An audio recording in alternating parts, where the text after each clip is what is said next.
안녕하십니까. 네, 전진영 원장입니다. 자, 오늘 우리 설명드릴 내용은 바로 과학 페어입니다. 네, 중학교, 그 다음에 고등학교, 그 다음에 우리가 비서울권의 경우에는 초등학생까지, 네, 이 과학 페어, 네, 모두, 네, 빠져들죠. 네, 그만큼 이 대회가 사이즈가 크고, 그 다음에 이 대회에 참여하는 학생들도 매우 많습니다. 하지만 과학 페어 수업이라는 이 부분에 대한 것들은 모두 다 과학 페어 수업일 수는 없어요. 자, 그래서 대회 참가자가 반드시 꼭 들어야 할 네, 전지령의 과학페어라는 이 이름으로 네, 정말 이름을 갖다 바꿨습니다. 누가 하느냐가 정말 중요하거든요. 자, 제가 오늘 설명드릴 내용에 대한 이 부분은 다양한 주제의 방법, 분석에 대한 어떤 방향, 어떤 나만의 개요소에 대한 어떤 작성 지도법, 네, 그리고 효과적인 발표법까지 이렇게 한번 싸그리 다 네, 설명드리고자 합니다.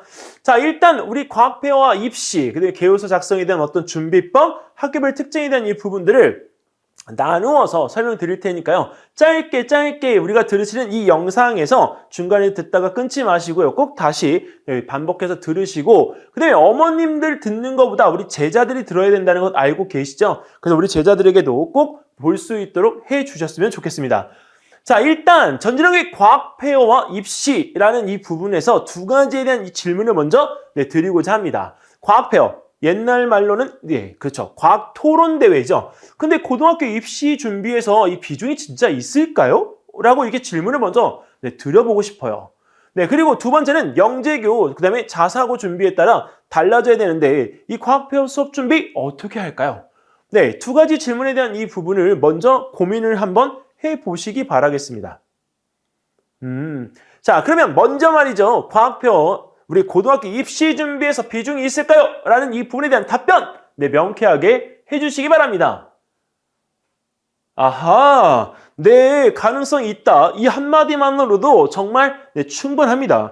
자, 일단은 먼저 그 유제를 갖다가 우리 한번 보시면 경기 영재학교의 3차 공통질문에 대한 이 내용을 먼저 보실게요. 콩고 민주공화국 지하에 엄청난 자원이 묻혀 있는데 그것을 개발하면 주민들의 삶의 질이 개선되지만 탄소 배출로 인한 지구의 평균 기온 상승 문제가 있습니다. 자, 이것을 해결할 수 있는 방법을 정리해서 서술하시오. 네, 과학적 원리를 우리가 적용해서 이 부분에 대한 해결점을 제시를 갖다 해야 되지만 사실 제시하는 이 과정에서 설명하기 위한 어떤 하나의 틀이 필요합니다. 그냥 단순하게 과학적 원리를 적용해서 그냥 대안점만 제시한다고 끝내는 건 아니죠. 만약에 저 같으면 말이죠. 여기는 이 부분에서 콩고 민주공화국 지하에 있는 자원이 어떤 자원인지를 먼저 정립을 하겠어요. 그래서 그 자원에 대한 정의를 갖다가 쓰고 그리고 콩고 이 민주공화국 지하에 우리가 엄청난 자원이 있지만 그것을 개발했을 때 우리가 발생할 수 있는 문제점에 대한 부분을 먼저 적겠습니다. 그래서 문제적 배경에 대한 이 부분을 우리가 적고 그리고 그걸로 인해서 개발을 했을 때 주변 국가나 아니면 그 콩고 사회의 어떤 반응들을 보고 내용을 적겠어요. 그리고 나서 우리가 그런 비슷한 사례들에 대한 이 부분을 내용을 취업하고 지금도 그런 사례들이 일어나고 있다면 그 장소에서 어떻게 대처를 하면서 아니면 어떤 기술을 갖다가 동원해서 이 개발을 하고 있는지 그런 부분들에 대한 것들을 분석하겠습니다. 그리고 나서 거기서 발생되어진 2차적인 문제점을 파악을 해서 거기에 대한 대안점을 여러 가지로 제시를 한 뒤에 그중 한 가지를 제가 주장을 하도록 하겠습니다. 자, 이 내용에 대한 이 부분을 우리가 단순하게 그냥 놓고 보면 간단하죠. 별로 어렵지 않아요, 사실. 하지만 그것을 내가 이해하고 내가 머릿속으로 생각하는 것이 아니라 이 머릿속에 있는 것을 끄집어내어서 다른 상대방이 이해할 수 있도록 해줘야 되는 것이기 때문에 글에 대한 배려에 있어서는 하나의 틀이 필요하다. 그래서 이런 연습에 대한 부분을 하기 위해서 과학페어라는 이 자체가 한 번쯤 경험해보는 수단으로서 필요하다 이렇게 말씀을 드리고 싶네요. 자, 서울영재 3차 공통질문입니다. 축산농가에서 소를 키울 때 많은 메테인을 갖다 발생합니다. 자, 이처럼 축산농가에서 키우는 가축들로 발생하는 메탄가스가 지구온난화에 주는 영향을 서술하고 이를 해결할 수 있는 방법을 제시하시오. 2019년도인가요? 원천중학교 과학토론 주제였던 걸로 저는 기억을 합니다. 근데 그때 멋지게 여기에 대한 어떤 해결책을 제시했던 친구들이 있는데요. 저희가 과학페어 수업을 할 때는 이런 부분에서 축산농가의 우리가 가축들을 우리가 메테인가스 줄이기 위해서 사용하는 수단으로 정책과 그다음에 스마트팜 기술과 그다음에 또 크리스토퍼 가위 자체에 대한 이 부분을 우리가 대해서 우리가 이 메테인 가스를 먼저 원천적으로 줄여나갈 수 있는 방법들을 제시합니다. 그리고 메테인 가스에 대한 부분을 또 우리가 줄일 수가 없다고 한다면 활용할 수 있는 부분에 대한 것을 제시해야 되잖아요. 그러면 활용하고 있는 부분에 대한 지금 현재의 상황과 그런 기술을 가지고 어떻게 활용하고 있는지에 대한 현황을 우리가 분석해서 제시해야 됩니다. 자, 그런 내용에 있어서 우리가 그것을 하는 것도 또 뭐다? 과학표인 거죠. 자, 이런 3차 공통 질문에 대한 이런 에세이 같은 글들을 단순하게 그냥 글로써 이렇게 우리가 분석해서 쓴다고 하면 내용에 대한 부분에 대한 것들은 다른 거기 시험에 참여했던 친구들과 그렇게 크게 다르지 않을 겁니다. 왜냐면 이 과학표와 이런 3차 공통 질문에서의 어떤 답변을 우리는 너무 쓰는 데 집중을 해요. 근데 쓰는 데 집중을 하는 게 아니라 그 내용을 파악하고 그 내용을 담는 거에 집중을 해야 되죠. 자, 영재학교 입시에서 과학표 참여는 어떤 의의를 가지는가 제가 간단하게 정리를 해봤습니다. 네, 학교 대회, 그 다음에 서울시 대회, 이 두 대회를 참가하는 것을 참가할 수 있는 학생들이라면 자신이 작성한 토론 내용에 대한 어떤 평가를 받는 걸로 보완해야 될 부분을 우리가 파악할 수가 있습니다. 그러면 글 전체에 대한 부분의 흐름이나 그다음에 내용적인 부분에 대한 구성을 더 탄탄하게 우리가 짤 수가 있게끔 되어지는 거죠. 그래서 고등학교 입시에서 보다 나은 이 쓰기 능력을 가질 수가 있는 것이 이 과정들을 통해서 정립될 수 있습니다.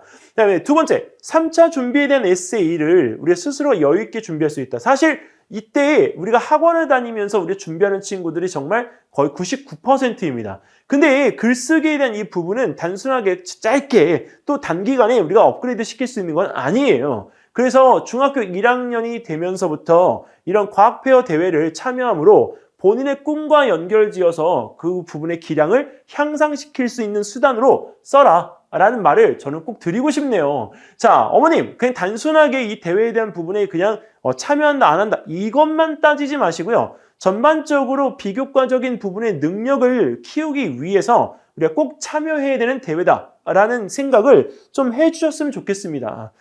자, 그렇다면 영재학교에서는 그렇고요. 이번엔 자사고, 전국 단위 자사고인 하나고나 민사고나 외대부고, 상산고와 같은 그런 전국 단위 자사고 입시에서 과학페어 참여 의의 있나요? 있죠. 특히 전국 단위 자사고 같은 경우에는 영재학교하고 좀 다르게 이 부분에서 우리가 면접에서 제시되어지는 어떤 내용들을 구체적으로 설명할 때 그 과학페어에서 했던 그 쓰기 방식을 선택해서 답변을 하는 경우가 많습니다. 그래서 내용적인 부분에서 그냥 단순하게 과학적인 내용만 들어가는 것이 아니라 철학적인 내용, 인문학적인 내용들에 대한 부분들도 같이 들어가기 때문에 다양한 관점을 내가 찾고 그 관점에 대한 활용을 하는 거에 있어서 과학페어 대회만큼 좋은 것이 없다. 그래서 다양한 관점을 갖출 수 있는 역량을 키우고 내가 생각하고 있는 진로에 대해서 열정적인 활동을 어필할 수 있는 부분이 있다. 그래서 우리 과학페어 대회를 꼭 해야 한다 이렇게 이야기를 할 수 있습니다. 그리고 무엇보다도 지원자의 생기부에 우리가 비교과 능력에 대한 부분들이 제시되어질 수 있는 하나의 대회이기 때문에 이 대회에 내가 굳이 참여하지 않을 이유는 없다는 거죠. 그런데 대회 참여할 때 꼭 문제점이 생기는 게 한 가지가 있어요. 바로 친구가 없다는 거, 아니면 친구를 고르는 게 너무 힘들다는 거. 근데 여기서 표현이 좀 잘못됐는데요. 친구를 고른다라고 하는 이 부분에 대한 표현보다는 친구를 선택해야 된다라는 이 표현을 저는 쓰라고 말씀드리고 싶습니다. 왜 그러냐면 대회를 참여할 때 그 대회를 참여하고자 하는 친구에게 정중하게 제안을 해야 되잖아요. 근데 제안을 하는 것이 아니라 그냥 그 친구가 좀 잘할 것 같아서 내가 선택했다, 골랐다 이런 표현들을 써요. 근데 그런 경우보다는 내 친구에 대한 선택을 통해서 나와 함께 기량을 갖다가 높여가는 방법을 배우고요. 그리고 그 친구가 어떻게 무엇을 해줄 수 있는지는 아직은 잘 모르지만 내가 그 친구를 리드할 수 있는 리더십을 그 과정을 통해서 배우는 걸로 본인의 기량을 또는 역량을 높이는 걸로 활용한다면 나중에 자기소개서 쓸 때에도 우리가 더 많은 내용들이 우리가 담기지 않을까요? 그러니까 해석하는 방법, 이걸 이해하고 활용하는 관점에 대한 부분들을 달리 해낸다. 이렇게 말씀드리고 싶습니다. 자, 그리고 이 지원 학교별 과학페어에 대한 어떤 중요도를 볼 때는 저는 개인적으로 제가 판단할 때 전국 단위 자사고 제일 중요하고요. 그 다음에 영재학교, 아까 3차 공통질문 때문에, 그리고 외고, 그 다음에 우리 과학고 순으로 중요도가 있다라고 저는 판단이 됩니다. 그리고 역량평가별 과학표에 대한 어떤 중요도로 따지게 되면 이제 3차에 대한 부분의 그런 공통질문에서 여러 가지 다양한 시각을 통해서 내가 이 생각들을 전달해야 되기 때문에 영재학교가 이제 중요도가 가장 높아지고요. 그 다음에 과학고, 네, 전국 단위 자사고, 네, 마지막에 외고의 순서대로 이 중요도를 설정할 수 있겠습니다. 자, 진짜 실전이라고 하는 이 부분에 대한 거는 이제 우리가 영재학교 입시에서 2차나 3차에 진행하는 관찰 면접이기 때문에 성적이 좋은 거에 대한 부분은 우리가 경쟁력을 그냥 갖추고 있다라고 하는 걸로 판단하셨으면 좋겠습니다. 내가 내신 성적에 대한 부분이 좋다. 지금까지 내가 수학과 과학에 대한 공부들을 열심히 해와서 어느 일정 수준까지 했다. 네, 이거는 그 경쟁력을 갖춘 거예요. 그러니까 내가 이게 스타트점에 서기 위해서 그 스타트점에 대한 설 때 준비를 많이 했느냐 안 했느냐 정도인 거지 그 역량 자체에 대한 부분을 갖다 판단하기 위한 수단은 아닙니다.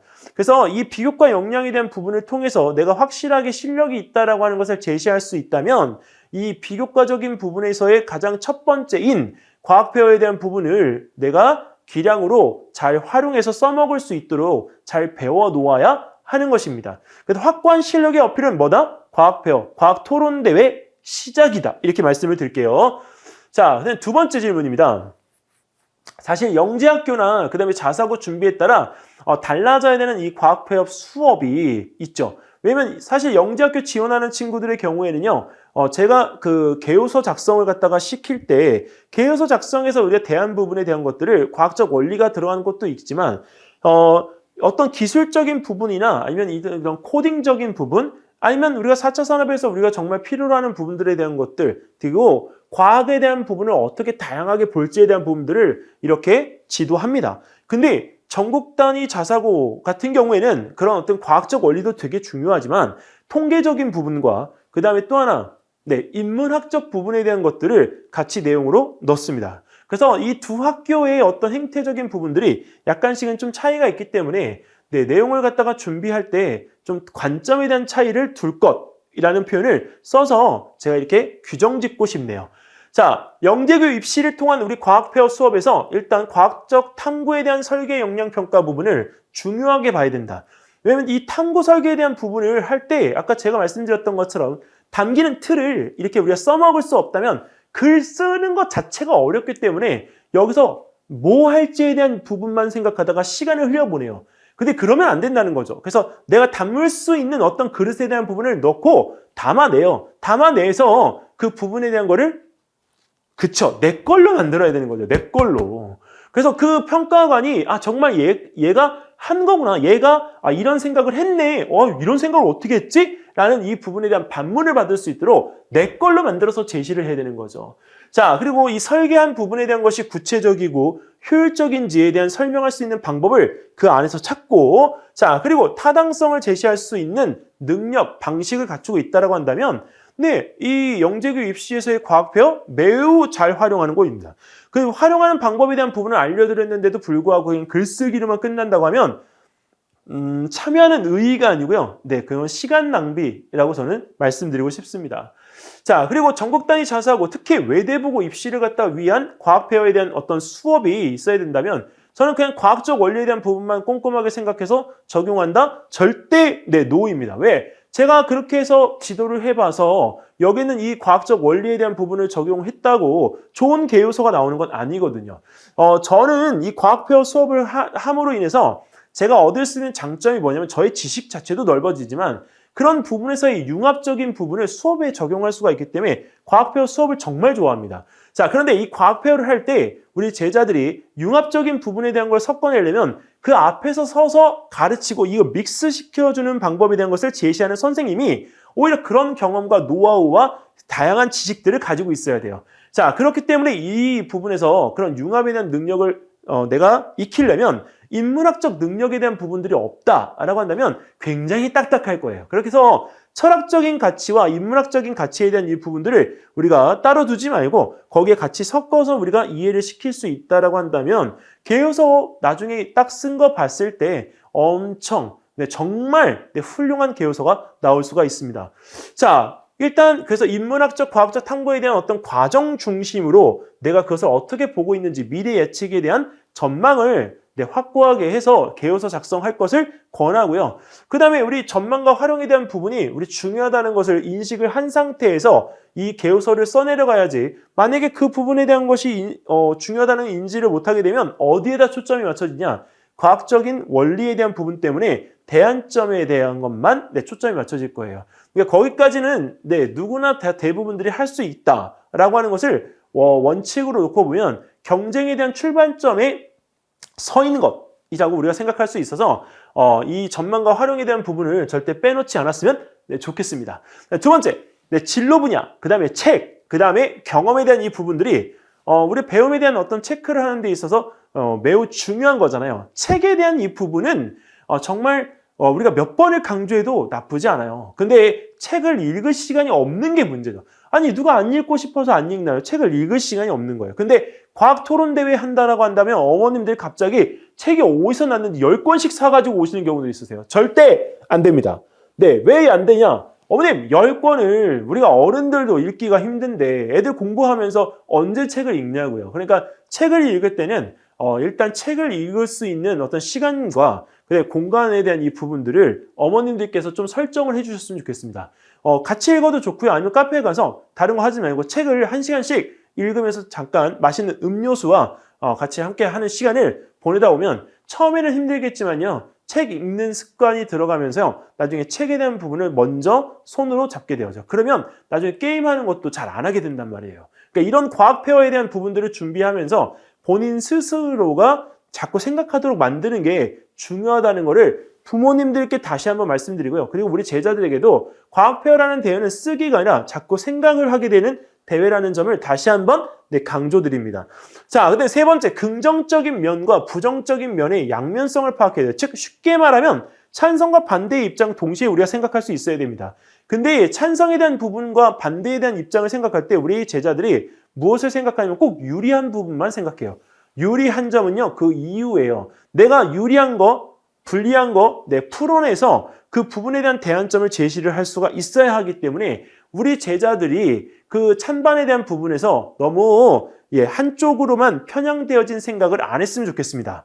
자, 네 번째, 현실적인 트렌디한 내용들이 많이 들어가야 되죠. 최근에 우리 이제 2023학년도 때는 메타버스라는 이 단어가 굉장히 유행이었어요. 근데 지금 메타버스 안 하죠. 올해 2024학년도에는 어떤 단어들이 유행할지 지금 3월 때까지 꼼꼼하게 체크를 해봐야 됩니다. 아직은 뭐 이런 게 우리가 유행할 거야 라고 이렇게 말씀을 드리는 거는 약간 시기상조인 것 같고요. 저도 2월달, 3월달 초반까지는 그 부분에 대한 것들을 계속적으로 찾아보고 이 단어가 올해의 핵심 키워드구나 라고 하는 것을 콕 집어야 될 것 같아요. 그때 그 부분에 대한 거는 영상으로서 우리 한번 또 보도록 해야 되겠죠. 자, 이렇게 해서 우리가 이제 영재학교나 그다음에 전국단위 자사고 과학고에서 이 입시에서 과학페어 어떻게 우리가 사용되는지를 잠깐 말씀을 드렸습니다. 과학토론대회, 즉 과학페어는 우리가 중요할 수도 있고 중요하지 않을 수도 있지만 입시에서만큼은 하나의 핵으로 작용할 수 있는 대회이다. 그래서 지금 올해 놓치지 마시고요. 여러분들 스스로가 꼭 도전하시기 바라겠습니다.